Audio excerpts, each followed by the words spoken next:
والسلام على سيد الأنبياء والمرسلين نبينا محمد وعلى آله وصحبه أجمعين أما بعد.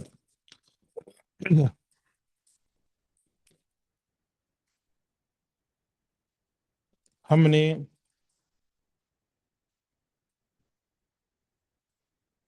پچھلے درس کے اندر کچھ باتیں پڑھیں اور یوم احد کے دن جو مسلمانوں کے ساتھ معاملات پیش آئے اور مسلمانوں پر جو ظلم ہوا ان کے تعلق سے کچھ چیزیں ہم نے پڑھی. اسی کے ساتھ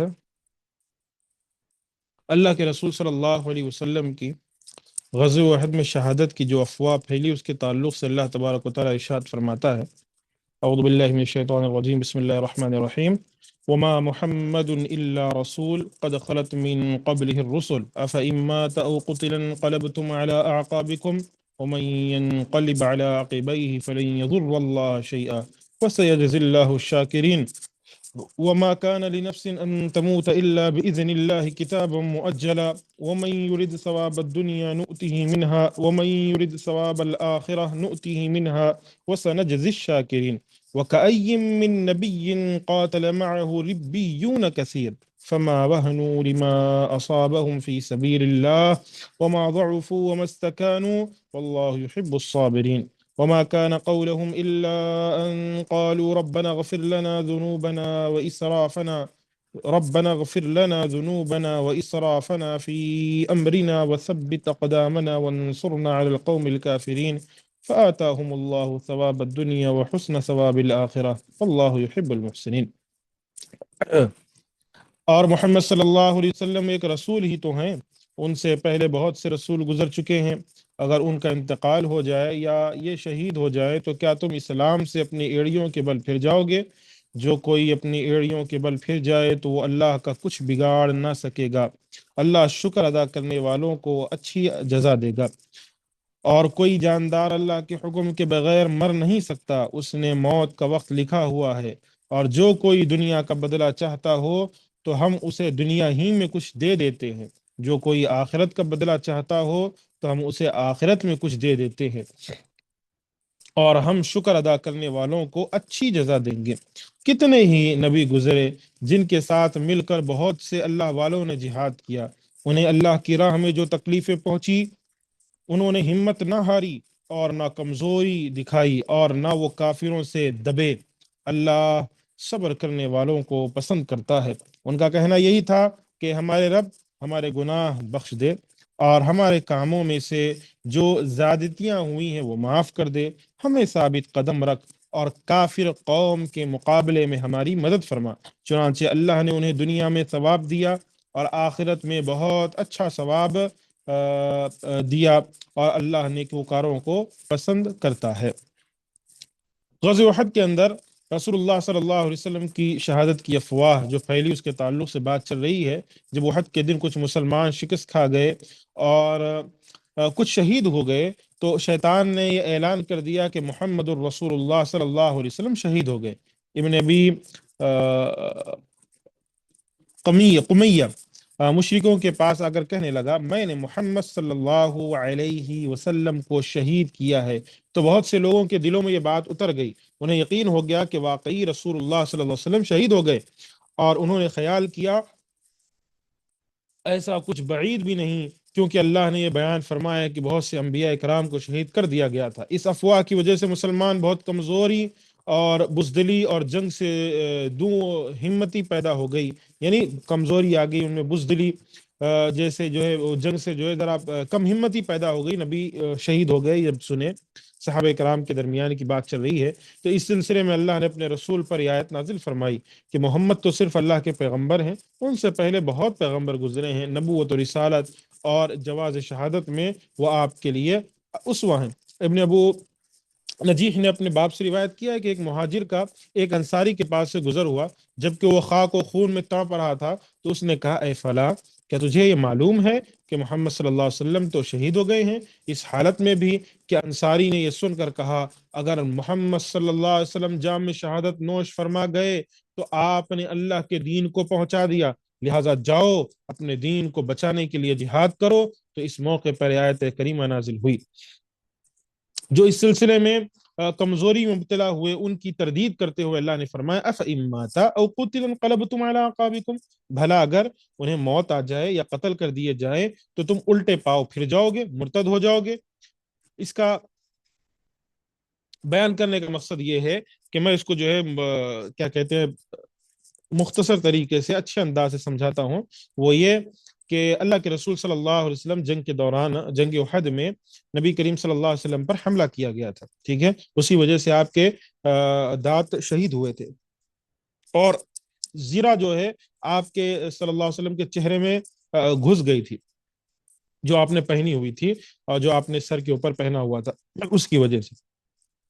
اور بعد میں لوگوں نے یہ افواہ پھیلا دی کہ اللہ کے رسول صلی اللہ علیہ وسلم جو ہے شہید ہو گئے۔ تو رسول اللہ صلی اللہ علیہ وسلم کی شہادت کی خبر جیسے ہی سارے لوگوں کو پتہ چلی تو کچھ جو صحابہ تھے ان میں جو ہے جسے کہتے ہیں کہ وہ اب پیچھے ہٹنے لگے کہ نبی شہید ہو گئے، تھوڑا سا مایوسی، یہ سارے مسائل ہونے لگے۔ تب اللہ تبارک و تعالیٰ نے یہ آیت کریمہ نازل کر کے بتلایا، کہا کہ اگر نبی حقیقت میں وفات پا جائیں، فَإِن مَاتَ، اگر حقیقت میں اللہ کے رسول صلی اللہ علیہ وسلم وفات پا جائیں یا شہید ہو جائیں تو کیا تم الٹے پاؤں مرتد ہو جاؤ گے؟ یعنی تم مرتد اسلام کو چھوڑ دو گے کہ نبی شہید ہو گئے اسلام ہم چھوڑ دیں گے اب، یا نبی کریم صلی اللہ علیہ وسلم وفات پا گئے ہم اسلام چھوڑ دیں گے؟ ہرگز نہیں، ٹھیک ہے، کیونکہ اللہ کے رسول صلی اللہ علیہ وسلم نے اللہ تبارک و تعالیٰ نے آپ کے لیے چیز رکھ دی۔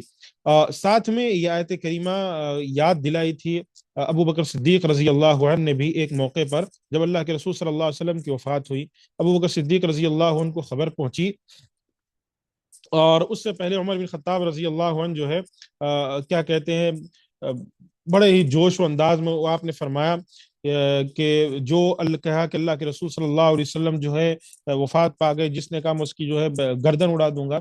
تو ابو بکر صدیق رضی اللہ عنہ کو خبر پہنچی، وہ نبی کے حضور پہنچے، نبی اللہ کے رسول صلی اللہ علیہ وسلم اس دنیا کو چھوڑ کر جا چکے تھے، آپ کے اوپر سے جو ہے چادر کو ہٹائی اور آپ کو جو ہے بوسہ دیا، اور پھر چادر کو صحیح کیا، پھر کہا کہ اللہ تبارک و تعالیٰ آپ پر دو موتیں جمع نہیں کر سکتا۔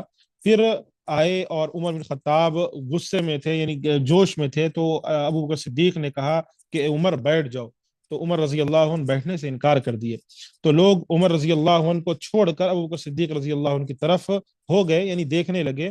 تو ابو بکر صدیق رضی اللہ عنہ نے پھر یہی آیت تلاوت فرمائی کہ وما محمد الا رسول قد خلت من قبلہ الرسل، ٹھیک ہے، اس سے پہلے اس سے پہلے یہ ذکر فرمایا کہ تم میں سے جو کوئی محمد کی عبادت کرتا تھا وہ جان لے کہ اللہ کے رسول صلی اللہ علیہ وسلم وفات پا چکے ہیں، اور جو اللہ کی عبادت کرتا ہے وہ جان لے کہ اللہ تبارک و تعالی ہمیشہ زندہ رہنے والا ہے۔ تو یہ سمجھایا، یہ آیت بتلائی۔ تو جب یہ آیت صحابہ کرام کو پتہ چلی تو صحابہ کرام محسوس کرنے لگے کہ جیسے ابن عباس بیان کرتے ہیں کہ اللہ کی قسم مجھے یوں معلوم ہوا کہ اس سے پہلے یہ آیت نازل نہیں، یعنی یہ آیت ابھی نازل ہو رہی، ٹھیک ہے، یعنی یہ آیت ابھی نازل ہوئی، یعنی ذہنوں سے نکل گیا صحابہ کرام کی اتنا بڑا غم اللہ کے نبی کا تھا، یعنی اللہ کے نبی اس دنیا کو چھوڑ کر چلے گئے اس کی وجہ سے۔ تو جب انہوں نے عمر رضی اللہ عنہ نے جو جوش میں بیٹھنے سے بھی انکار کر دیا تھا انہوں نے، اور کہا تھا جو نبی کو جس نے کہا کہ اللہ کے نبی وفات پا چکے ہیں میں اس کے ساتھ جو ہے ایسا کروں گا، تو ابو بکر صدیق رضی اللہ عنہ نے جب یہ آیت پڑھی تو عمر بن خطاب رضی اللہ عنہ کہتے ہیں میں کھڑا کا کھڑا رہ گیا، اور میرے پاؤں میں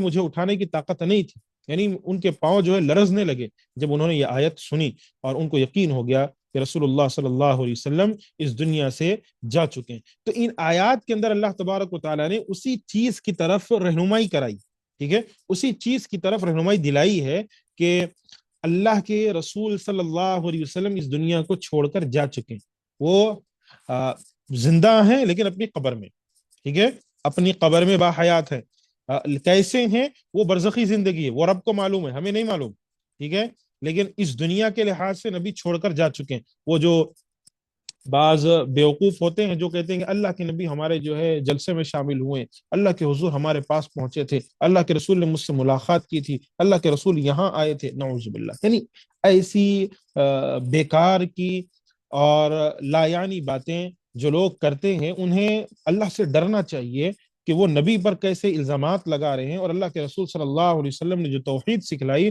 اس توحید کے خلاف کیسے۔ تو یہ سارے مسائل اللہ تبارک و تعالیٰ نے سکھلایا اور بتلایا کہ تمہارا کام ہے ایمان لانا اور تمہیں ایمان پر ڈٹ جانا ہے، ٹھیک ہے؟ اگر نبی اس دنیا کو چھوڑ کر چلے گئے تب بھی تمہیں اپنے ایمان کو نہیں چھوڑنا ہے، بلکہ اسی نبی کے نقش قدم پر چلنا ہے۔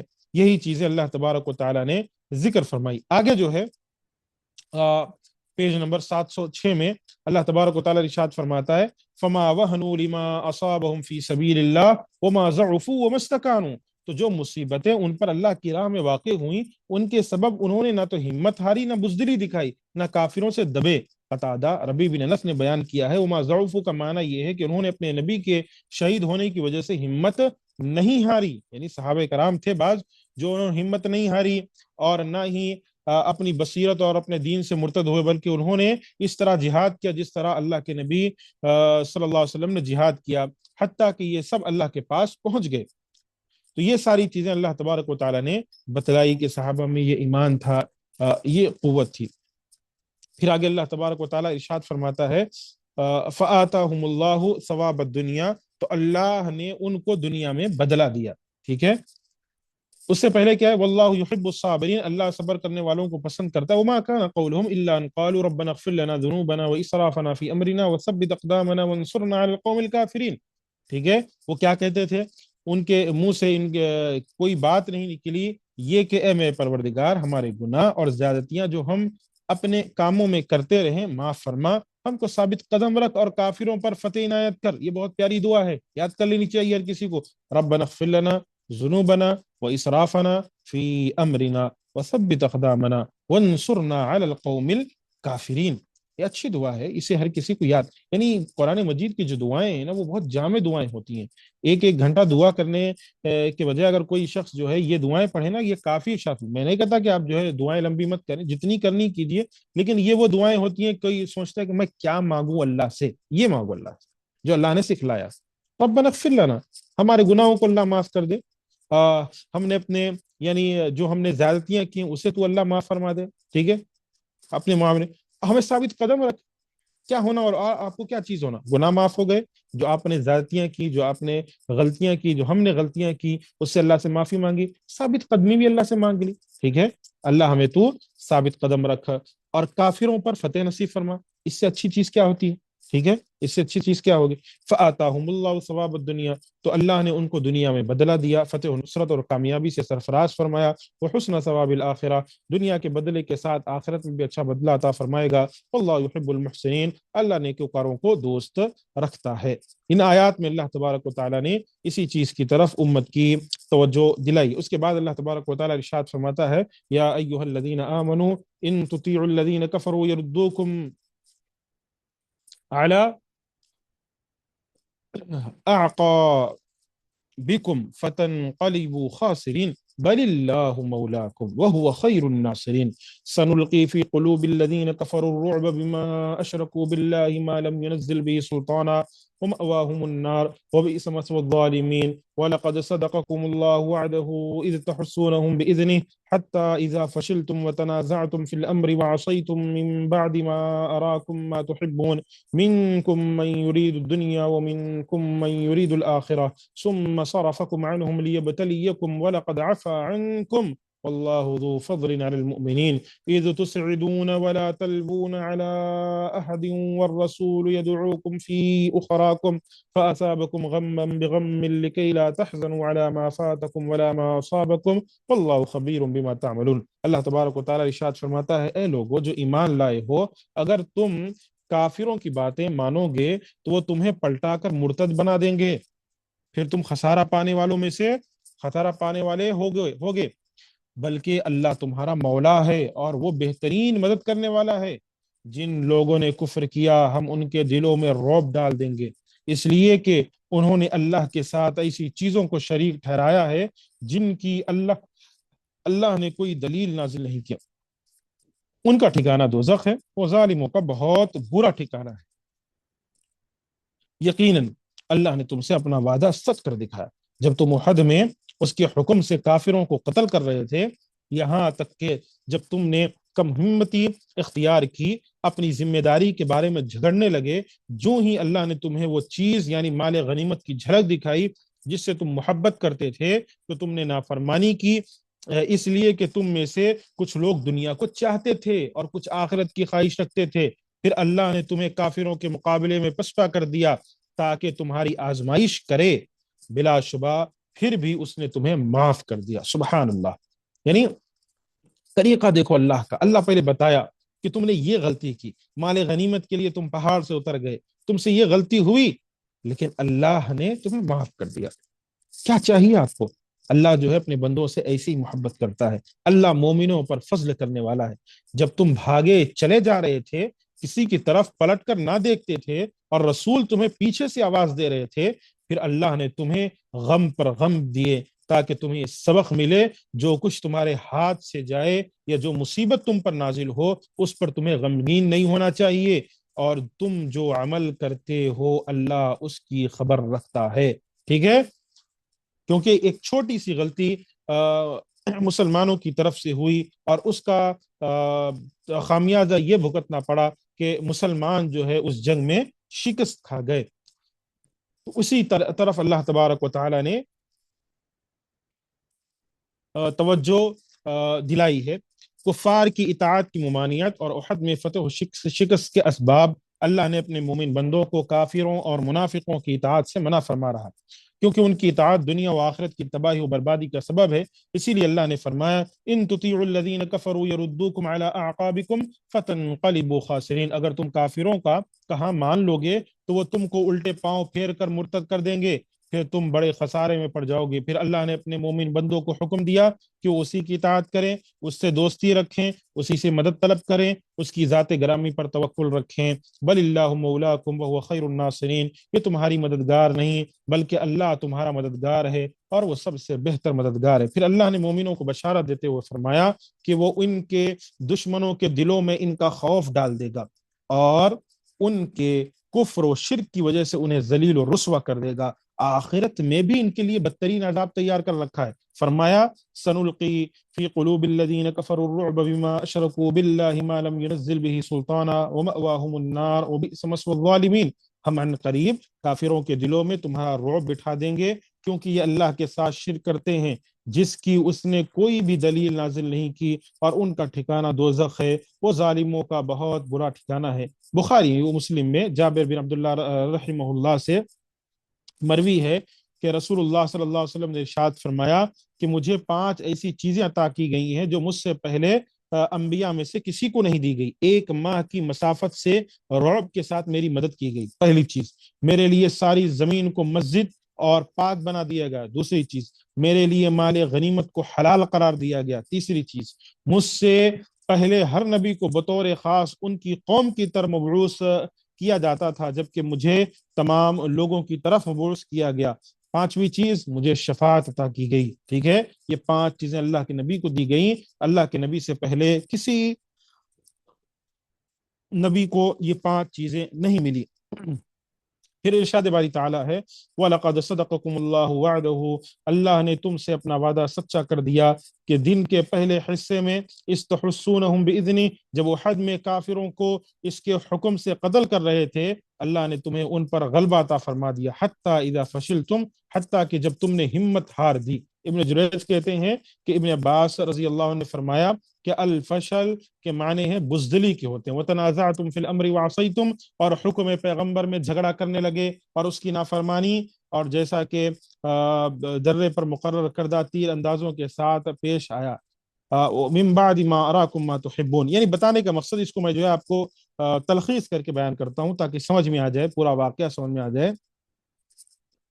اللہ کے رسول صلی اللہ علیہ وسلم نے، جیسے ہم نے پیچھے اگر کوئی ہمارے ساتھ ریگولر پڑھتا ہے تو اسے معلوم ہے کہ پیچھے ہم نے ایک واقعہ پڑھا تھا کہ عبداللہ بن جبیر کو ایک کیا کہتے ہیں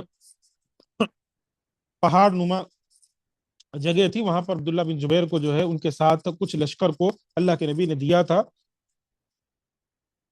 اور نبی اللہ کے رسول صلی اللہ علیہ وسلم نے کہا تھا کہ تم یہاں سے ہٹنا مت، ٹھیک ہے، اس مقام پر سے تم ہلنا مت، چاہے تمہیں پرندے اچک جائیں، ٹھیک ہے، چاہے تمہیں چاہے ہمیں پرندے اچک رہے ہوں، یعنی تم دیکھ رہے ہو میں پرندے جو ہے لے کر جا رہے ہوں، یا ہم دشمن کے مقابلے میں ہار رہے ہوں، جیت رہے ہوں، جو بھی ہو رہا ہو، ٹھیک ہے، لیکن تم جو تیر اندازوں کو اللہ کے نبی نے کہا کہ تم اس پہاڑ کو چھوڑ کر مت اترنا، اس جگہ کو چھوڑ کر، جبل رومات کہا جاتا ہے، اس جگہ کو چھوڑ کر مت اترنا۔